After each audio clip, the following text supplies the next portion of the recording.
This is our newest kitchen remodel, and what we're going to do is open up this floor plan. And the way we're going to do it is we're going to remove this wall between the dining room and kitchen, and all the cabinetry goes. And of course, we're going to gut this because that's the correct thing to do in a house that was built in the 1960s. So we can totally rewire it to new construction codes and properly put in a lot of 6-inch LED recessed lights. The way this house is built, it's a fairly unique house for this market. People call them patio homes. In construction, we refer to them as slab on grade. So there's no basement, there's no crawl space. The new floor plan will have an island, and with this wall gone, the only way to feed electric to the island is to literally cut open the concrete floor. You'll see that'll come later in the project. But we did verify that the wall we're removing is non-load bearing.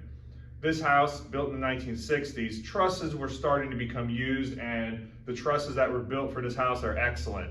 In fact, this is actually a T-shaped house, so the trusses change direction when you go from the kitchen into the living room here. So we verified that nothing's load bearing and that the trusses are self-supporting, so they need no interior support. So what else is part of this project? We're replacing the flooring not only in the kitchen, but into the laundry area, the dining room, and through the living room.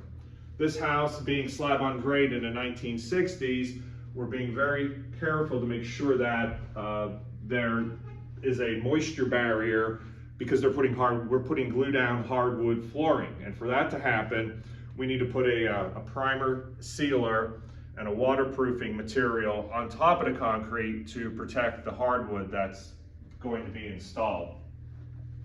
So we'll go quickly through the dining room to show you what this looks like. And it's going to be the last time you'll see this space separated from the kitchen. And this doorway, well, the entire wall will go. And then this home also has a soffit box, which is very typical in kitchens built in the 60s, 70s, well into the 80s in this market.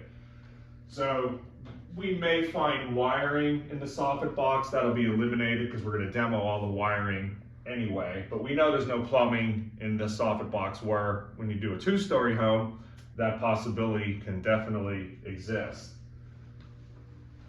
The floor plan is going to change. The kitchen, or excuse me, the refrigerator will be moved downwards, so we can put a pantry cabinet on the open end, and then the stove will be on this wall to the right of the refrigerator, and you'll see that in the new floor plan. So we're going to get gutted, we're going to get started today, remove everything, and get ready for the plumber and electrician to do their mechanical rough-ins.